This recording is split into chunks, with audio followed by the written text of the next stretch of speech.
When you mention budget guitar, what comes to your mind? As a child of the 80s, budget guitars usually came with uneven frets, floppy paint jobs, and electronics that buzzed louder than CRT TVs. This is not the case at all with today's guitars, the Heritage Ascent Collection H-137 with humbuckers and P90s.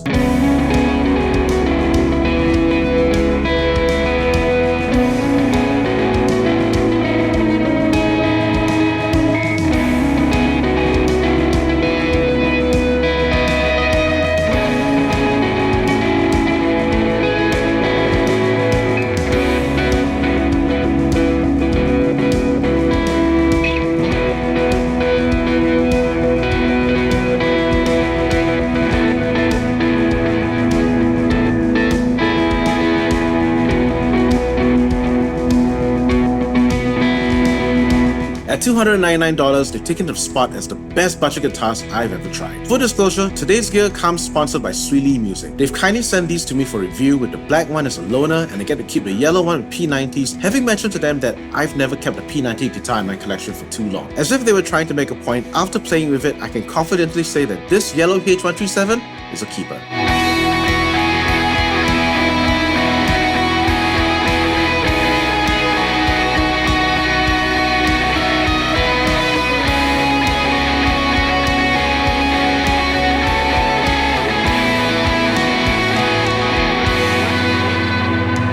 Today I'll divide our time into a list of pros and cons locked into the context of using these for the Sunday service. The first pro being pro number 1, price and value. Here we're talking about the price you pay versus the value received out of the guitar.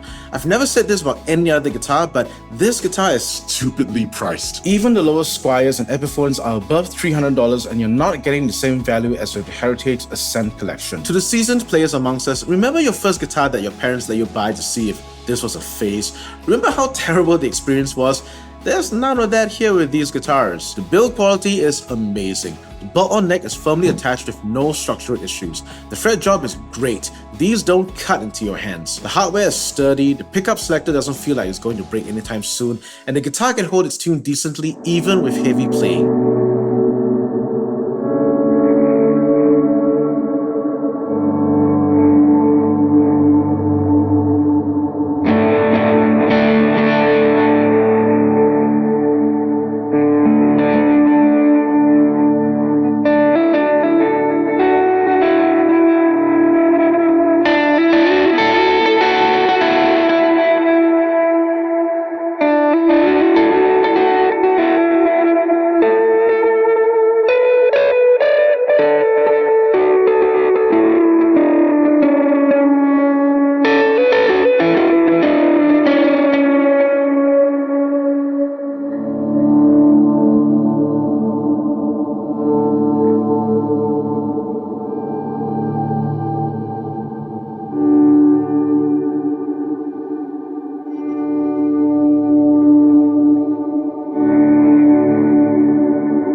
Special note number 1, I'm very happy that Heritage has gone with a much gentler angle between the strings passing through the nut and the machine heads. Okay, get ready for some deep guitar nerdery here. If the design of a guitar headstock doesn't position the machine heads directly in line with the slot in the nut, then a high friction is generated between the nut and the string.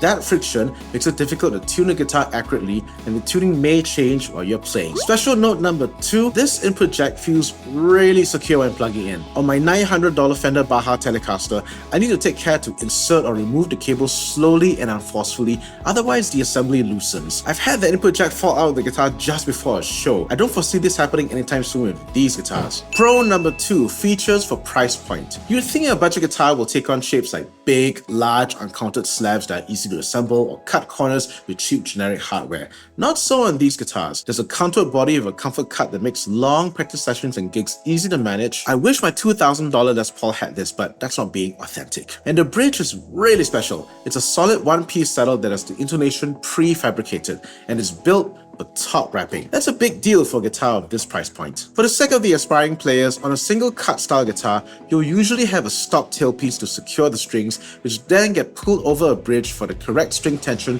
and intonation. This design eliminates the need for a stop tailpiece, which in theory reduces vibrational dampening in the strings because you're minimizing the contact points of additional hardware. Furthermore, the strings are top wrapped over the bridge, which helps reduce the overall string tension. Strings strung this way vibrate a little more freely with less tension, potentially giving the guitar more sustain. The intonation being prefabricated means that you can't adjust the intonation on individual strings. This might be seen as a con, but for a beginner whose focus is on producing music and honing technique, I see this as a way to cut out all the extraneous setup steps. As long as you're using normal gauge strings and not something super light or super heavy, I believe the intonation will hold up with no extra setup required. But not all guitars are perfect, and there are some cons to this guitar. Let's start with the most important one. Con number one, the pickups aren't the best. While it's true the pickups don't buzz or sound like bees in a can, these are cheap pickups, and it shows in the overall sonic quality. On guitars at higher price points, there's finesse, refinement, and full frequency sweetness in the pickups. But to be absolutely fair, this is a $299 instrument, and we should be comparing apples to apples. I think when you compare these pickups to other guitars on the market at this price bracket, these sound way superior.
Gotta admit, that's a pretty decent tone. Just know you might need to spend a bit more time tweaking the rest of your rig, which takes away time from making music. Con number two, the finish is a dirt magnet. Maybe it's just these guitars that were sent to me, but there's something about the finish which makes fingerprints and dirt marks much more noticeable and harder to clean off. It's not going to be a deal breaker, but just know that you'll need a bit more effort to make the guitar absolutely spotless. That was my experience trying to get these guitars ready for the camera. To be fair, I am illuminating these guitars under strong video lights, so in regular environments or on dimmer stages, this issue will not crop out. In sum, the Heritage Ascent Collection H-137 Humbucker and P90 models are blowing every other budget guitar out of the water. For $299, you're getting a guitar that's well built with decent electronics where you feel like you're not fighting the guitar to make music. That's the litmus test, and I never thought I'd experience this with these guitars at this price bracket. Full disclosure, the Heritage Ascent Collection guitars are not made in the US like the standard and custom shop collections. These are made in China, but I didn't want to put that info up front in case it colored your view of the guitar. For the fellow elderly millennials, quite a shocker that made in China guitars can sound this good, huh? As such, these are not available yet in the US. They are currently only available in selected markets. Here in Southeast Asia, where I'm from, Swee Lee is the authorized retailer for the Heritage Ascent Collection. For more information, head on over to Swee Lee's website for pricing and when they ship to your location. If they do, please feel free to use the affiliate links in the description box and the pinned comment below. If you got a value out of this video, like, subscribe, and hit the bell icon to grow the channel and the community. Check out my Buy Me a Coffee page page where you can directly support the channel by getting one of my preset packs. And lastly, if you want to see more budget guitar reviews, I have this next one exploring a vintage Yamaha RGX 820Z. See you there.